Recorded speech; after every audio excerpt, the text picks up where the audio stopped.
Alright guys, 2019 Ford F350. This block only has 1,500 miles on it. I'm just kind of going through and showing you everything that I did to get the cab off of it today to get prepared to start pulling this motor apart. I worked on it for about 5.5 hours today. I was able to get all the fluid out of it, everything disconnected, cab off of it. Worked on 2 other vehicles in the meantime, so I had to split away. Normally, you know, most guys will have this cab off and up in the air in 3.5-4 hours. Just pointing at strategic things that I kind of pulled off here, and pointing, you know, leaving some of the power steering stuff up in the air, AC lines detached, shifter cable and stuff just dangling right there, disconnected, body ground from the actual chassis, and then the Hydro Boost system pulled out of the way.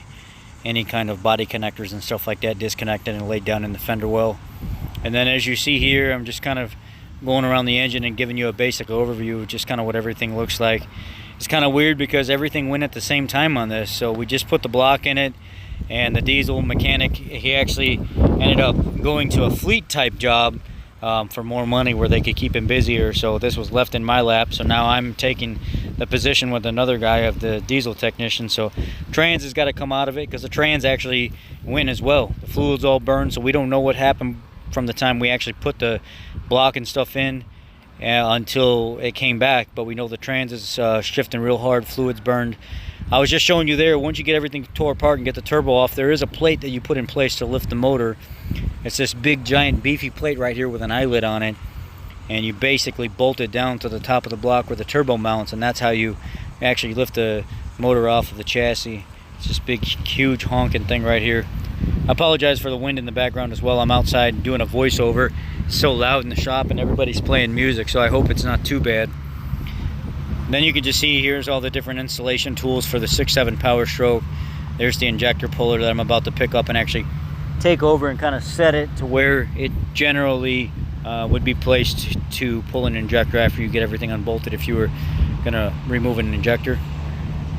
It's got a upper bolt that pushes against a threaded stud, and then as you thread it down, it pushes against the top of it and pulls the injector out of its port. Kind of goes just like that after you pull the hold down out of there and then the fuel line and stuff off. Here I'm just going to basically point at the high pressure fuel system. There's the passenger side rail. Here's all the torque to yield or one-time use fuel tubes that go from the supply rail to the injector itself. And then obviously that's the return line right there, that rubber line. It returns back to the fuel filter. I actually broke one of those one time. It was a pain in the ass trying to get that to feed back through there without pulling all kinds of stuff apart. Back in there behind the alternator is actually where the high pressure pump is.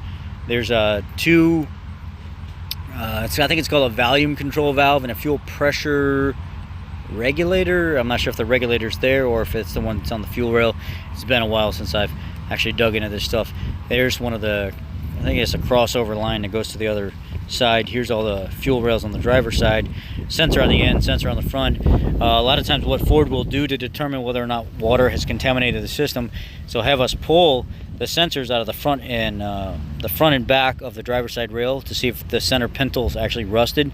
If it's rusted, that means water's been in the system, and they typically like to decline repairs and charge the customer $12,000 to $14,000 to replace the high pressure fuel system once that happens. But again, left the fan and everything attached because half the shroud stays with the body, half the shroud stays connected to the actual shroud, the rubber part anyway, I should say. There's the rubber part up there I'm pointing to, and it goes from the halfway up, and then you could just basically lift all that out of there. Here's the lower radiator hose that goes to the bottom of the motor, and there's 2 little quick clips that hold one little side line in, and then there's the main line that holds it to the housing going to the lower part of the motor. There's the little one I'm showing you right there. Basically, just got to be patient, don't rush things. Job well done, got it all taken apart without breaking anything.